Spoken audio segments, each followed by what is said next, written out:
Sujet numéro 2. Du Moronou à la Maraoué, les preuves incontestables de la représentativité sociale du RHDP. Situé sur le terrain du concept, du débat, des idées et de l'argumentation rationnelle, les problématiques démocratiques africaines qui ne se réduisent guère à la lutte pour le pouvoir. Parmi les 3 principes de la démocratie figurent le principe de représentativité sociale du pouvoir et le principe de limitation du pouvoir par les droits de l'homme, qui fait du pouvoir un service public des besoins existentiels de la société. Les populations de la Côte d'Ivoire profonde et de la Côte d'Ivoire des villes,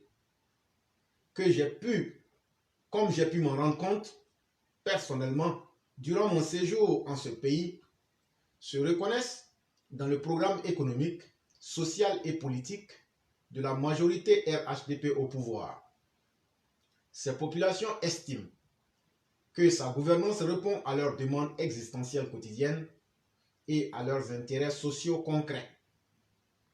Aux acteurs de l'opposition et à leurs militants fanatisés qui, sous l'influence mortifère d'un goujat aviné et sous le joug de leur propre faiblesse personnelle, parlent de dictature sans savoir manifestement ce que le terme signifie, il convient de rappeler que le principe de représentativité des intérêts sociaux, de représentation politique des demandes existentielles concrètes du peuple constitue l'un des principes fondamentaux de la démocratie.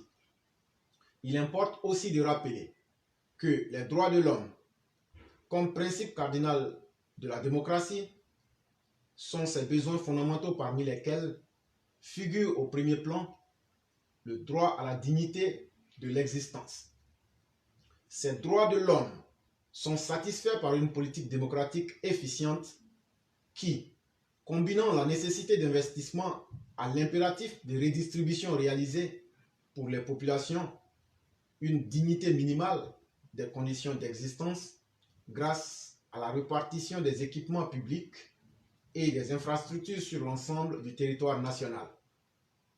La démocratie africaine gagnerait à sortir du terrain des émotions, des propagandes, des mimétismes serviles, de l'infantilisme, de l'absence de réflexion, de procéduralisme et des solutions de facilité. Il faut situer la démocratie africaine sur le terrain des concepts, des idées, de la réflexion, du débat et de l'argumentation rationnelle.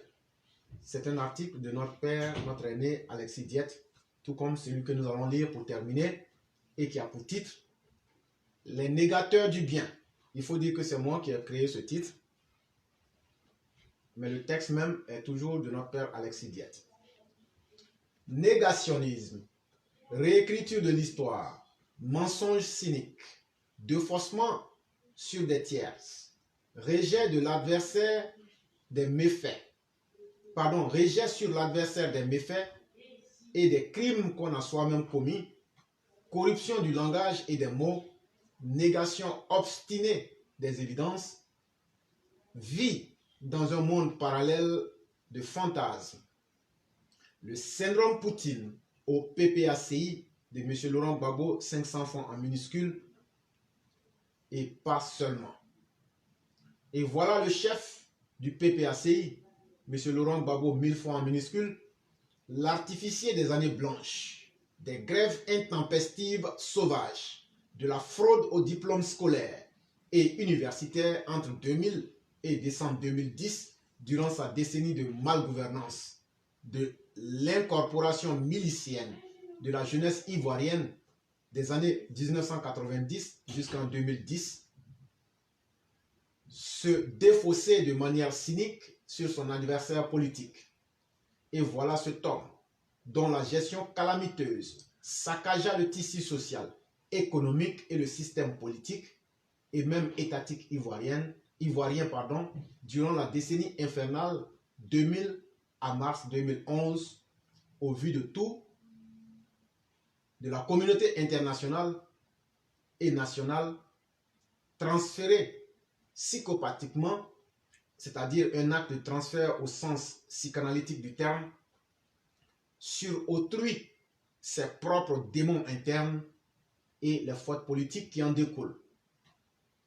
Que ce chef de parti et son produit, ce texte milicien, qui passa le plus clair de son temps à fréquenter l'école buissonnière, de l'agitation propagandiste dans les lycées et les universités, tente cyniquement de réécrire l'histoire de la Côte d'Ivoire, de s'ériger en poche de vertu politique et civique dans un pays qu'ils saccagèrent ouvertement au vu de tous, de la communauté nationale et internationale. Que cette nomenclatura du PPACI, dis-je, tente de nier les évidences et de trafiquer le réel, fait saillir une mentalité criminelle terrifiante dont les excès de l'autocratie totalitaire poutinienne offrent au monde entier l'exemple grandeur nature. Est-ce un hasard si l'oligarchie totalitaire poutinienne, auprès de laquelle officie, en qualité d'agent d'influence, l'un de ses cadres dirigeants est le modèle de référence du PPACI de M. Laurent Gbagbo 2000 fois en minuscule? Voilà donc la question posée. C'était un article encore, comme je le disais, de notre ami Alexis Diet. Et nous en avons terminé pour aujourd'hui.